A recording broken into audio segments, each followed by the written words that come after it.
Jesucristo, el Verbo viviente, es el único medio de salvación. Él es el centro del pensamiento de nuestra vida, la fuente y la autoridad de la doctrina. El principal propósito de la vida de Cristo fue la obediencia a los mandamientos, exaltando la ley de Dios como un reflejo de su carácter.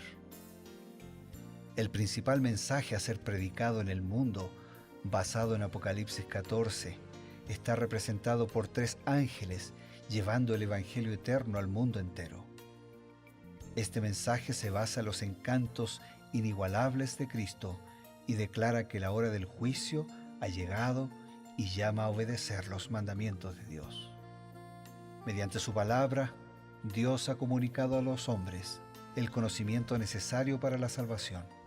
Las Santas Escrituras deben ser aceptadas como dotadas de autoridad absoluta y como revelación infalible de su voluntad. Y aunque el canon de las Escrituras inspiradas está cerrado, el Espíritu Santo continúa iluminando, amonestando y confortando al pueblo de Dios a través del testimonio de Jesús, el Espíritu de profecía. El camino a la vida se traza a través de un camino angosto que debe ser recorrido con confianza a las promesas que Dios dejó a hombres y mujeres fieles que dedicaron sus vidas hasta la muerte por el Evangelio eterno. Los fundadores de la Iglesia soñaron con el día en que la revelación sería una realidad en sus vidas.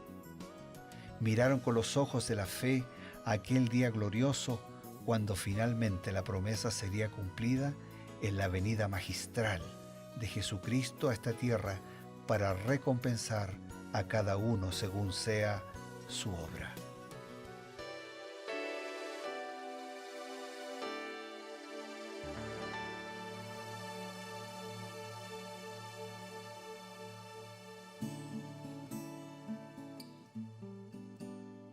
Queridos amigos, bienvenidos a Creer en sus Profetas. Estamos iniciando un nuevo programa y muchas gracias por recibirnos en su hogar, por hacernos parte cada día del estudio de la Biblia.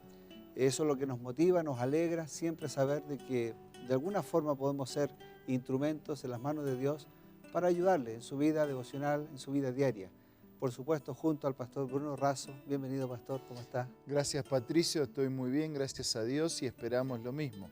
Esperamos que todos nuestros amigos, hermanos, estén muy bien, tengan una buena jornada hoy, de muchas bendiciones. Hoy nos detenemos un poquito más en Amós capítulo 6 y de qué manera aquel mensaje tan antiguo puede ser relevante y aplicado a nuestra vida hoy. Bien, vamos entonces directamente al texto que dice: «Ay de los reposados en Sión y de los confiados en el monte de Samaria, los notables y principales entre las naciones a los cuales acude la casa de Israel». Usa 2 expresiones aquí, los reposados y los confiados. Hay unos ayes para ellos, para estos confiados y reposados, que reposan de la fuerza humana, que desfallecen, que no siguen adelante, que se desaniman. ¿Cuál es la clave para sostenerse en las pruebas? En el libro Testimonios para la Iglesia, tomo 4, página 80, leemos: «El Señor invita a aquellos que viven cómodamente en Sión a que se levanten y trabajen. ¿No escucharán la voz del Maestro?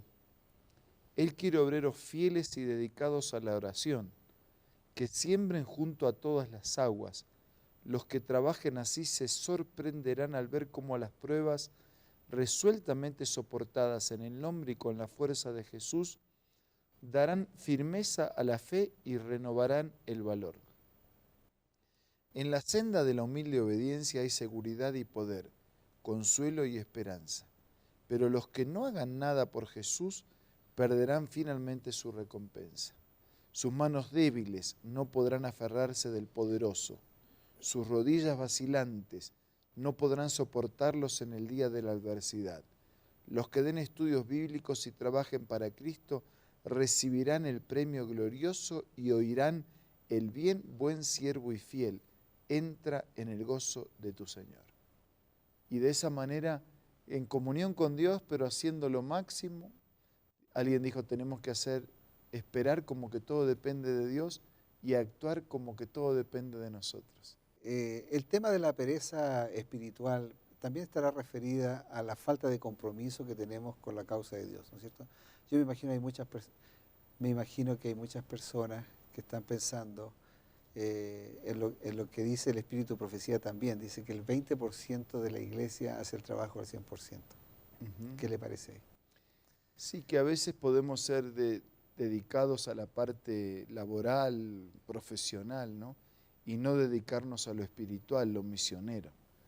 Pero si nosotros admitimos la presencia de Dios y reconocemos su presencia en nuestra vida, tenemos que comprometernos con Dios. Ese porcentaje que estás mencionando, que de alguna manera ilustra una situación, nos habla de que falta más compromiso, falta más identificación, falta más interés en los demás. Nos falta ser más completos para ser gente que cuida de gente. ¿Por qué será que hay un porcentaje bajo de compromiso en la iglesia en general? No hablo sobre la iglesia adventista, sino el trabajo general del trabajo misionero, la misión como tal. Ha ido aumentando, sin embargo. En Sudamérica ha ido aumentando, mucho más que en otras partes del mundo. Pero sigue siendo un porcentaje minoritario, menor al porcentaje general de la iglesia. ¿Qué es lo que hace que una persona no se comprometa? ¿Será la vorágine yo de creo la vida? que hay distintas cosas, ¿no? El mundo se va apagando en su fe. Cuando el Hijo del Hombre viniere, ¿encontrará fe en la tierra? Se va apagando en su amor. Por haberse aumentado la maldad, el amor de muchos se va a enfriar. Y algunos cristianos o creyentes lo son nominalmente. Por eso la práctica no acompaña su declaración de fe. Yo recuerdo cuando era pastor distrital, los momentos más difíciles eran los momentos de la elección de los miembros, porque había que estar siempre motivándolo, animándolo a seguir trabajando, a comprometerse, a adquirir responsabilidades. Pero finalmente una cosa hay que entender, que la persona que toma una responsabilidad, pues cuando pasa el tiempo se da cuenta que ese fue el mejor método para mantenerlo fiel y activo y completamente dedicado al Señor, ¿no? Cuando uno está fuera, cuando no hace nada, da trabajo. Pues la iglesia que no trabaja, dice el dicho, da trabajo. Así es. Así que aquí hay una realidad que no vamos a desanimarnos en el trabajo misionero, en el trabajo de la obra de Dios. La pereza cristiana es un pecado. Amós capítulo 6, versículo 12 ahora. ¿Correrán los caballos por las peñas? ¿Ararán en ella con bueyes? ¿Por qué habéis vosotros convertido el juicio en veneno y el fruto de justicia en ajenjo? Aquí hay una pregunta, ¿no es cierto? Si realmente estamos cumpliendo o no estamos cumpliendo con los deberes, con las responsabilidades espirituales que el Señor nos dejó previo a su venida, ¿no? ¿Qué dice Elena de White? En el libro Cada día con Dios, página 237, dice: el Señor vendrá pronto, pero ¿estamos cumpliendo los deberes que nos impone la justicia? El amor es la base de la piedad. Nadie ama a Dios, no importa cuán religioso pretenda ser, a menos que ames desinteresadamente a su hermano, puesto que Dios nos amó antes que nosotros lo amáramos a Él. Amaremos a todos aquellos por quienes Cristo murió. No dejaremos que esa alma que está en peligro, en gran peligro, y padece mucha necesidad, se vaya sin amonestar, sin que trabajemos ni nos preocupemos por ella. No abandonaremos a los que yerran, ni seremos criticones ni exigentes, ni los dejaremos para que se inundan en mayor desgracia y desánimo, ni que caigan en el campo de la batalla de Satanás, porque Dios nos tratará tal como trata a nuestros hermanos o a los miembros menores de la familia del Señor. Aquí hay un asunto muy categórico, o sea, no se puede amar a Dios y no amar al prójimo. Hay un deber de aquel que dice que ama a Dios, hay una responsabilidad sagrada de aquel que dice que ama a Dios en amar al prójimo. No puedo cuidar de las cosas de Dios y no puedo dejar de cuidar las cosas de mi prójimo. De paso, Juan es muy categórico también cuando dice que el que dice que ama a Dios y no ama al prójimo, ¿te acordás, no? El tal es mentiroso y la verdad no está en él. O sea, 2 veces lo dice. Por eso tenemos que amar a Dios Y tenemos, y digo tenemos, porque es un deber. Ahora, hay personas que acusan de alguna forma o critican de que la iglesia en cierta medida tiene un evangelio demasiado teológico y poco social. Por ejemplo, pocos asilos de ancianos, pocos lugares, casas de reposo, muy poca promoción de ciertas actividades sociales. En cambio, hay ciertas iglesias que dan un tremendo énfasis social, un poco de énfasis teológico. ¿Cuál es el equilibrio real ahí? No, yo creo que nosotros, por ejemplo, el tema de asilos de ancianos, en lo pasado la iglesia tenía asilos. Después la iglesia fue comprendiendo también lo que el mismo Espíritu Profecía dice, que lo mejor es que los hijos de alguna manera, hasta donde sea posible, puedan cuidar de sus padres. Yo creo que la Iglesia Adventista del Séptimo Día hace un gran trabajo social. El trabajo de ADRA, el trabajo con los clubes de conquistadores, trabajando con los chicos. Los Caleb, ¿no? Los Caleb, los Hollín, el trabajo a través de las escuelas. Todas nuestras escuelas tienen centros misioneros.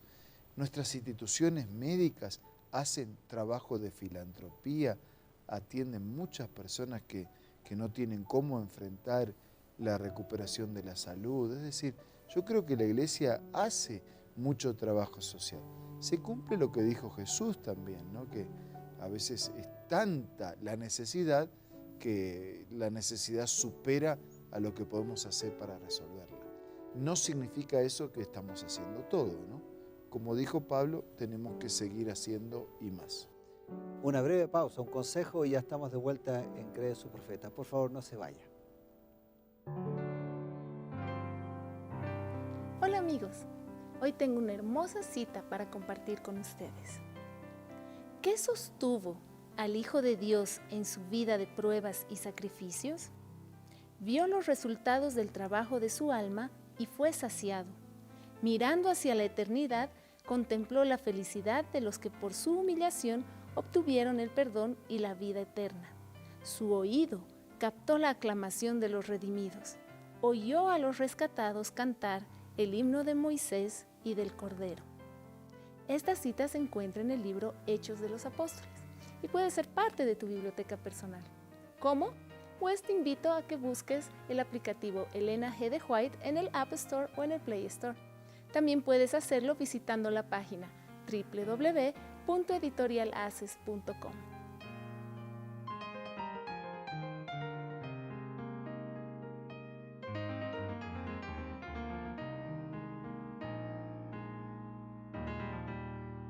Ya estamos de vuelta en Cree su Profeta. Gracias por permanecer detrás de la pantalla, ahí en su casa, en su computador, cualquiera sea el medio que está usando para ver este programa. Estamos tratando de elucidar algunos conceptos que se vierten en la palabra de Dios y que se complementan con el Espíritu de Profecía. Ahora vamos a dedicar el momento para la reflexión final, Pastor. Gracias, Pastor Patricio. Solamente insistir con la declaración del Evangelio, que el todo hacia el hombre puede resumirse en amar a Dios con todas las fuerzas, con toda la mente, por sobre todas las cosas, y en amar al prójimo como uno mismo. Que este espíritu y esta actitud y esta disposición de Dios sea también la nuestra. Ahora vamos a orar. Gracias, Señor, porque nos amas y porque nos permites amarte también. Y porque nos muestras que tenemos que amar al prójimo y también amarnos a nosotros mismos en su justa dimensión. Que podamos ser equilibrados, que podamos respetar nuestra vida, que es templo de tu morada, que podamos amar, ayudar, sostener, cuidar del prójimo y que de esa manera también podamos amarte a ti por sobre todas las cosas. Bendícenos, te lo ruego. Oramos sin méritos, en el nombre de Jesús. Amén. Amén. Queridos amigos, muchas gracias por haber estado con nosotros hoy. Esperamos seguir junto a ustedes en un próximo capítulo de Creer en sus Profetas. Dios les bendiga.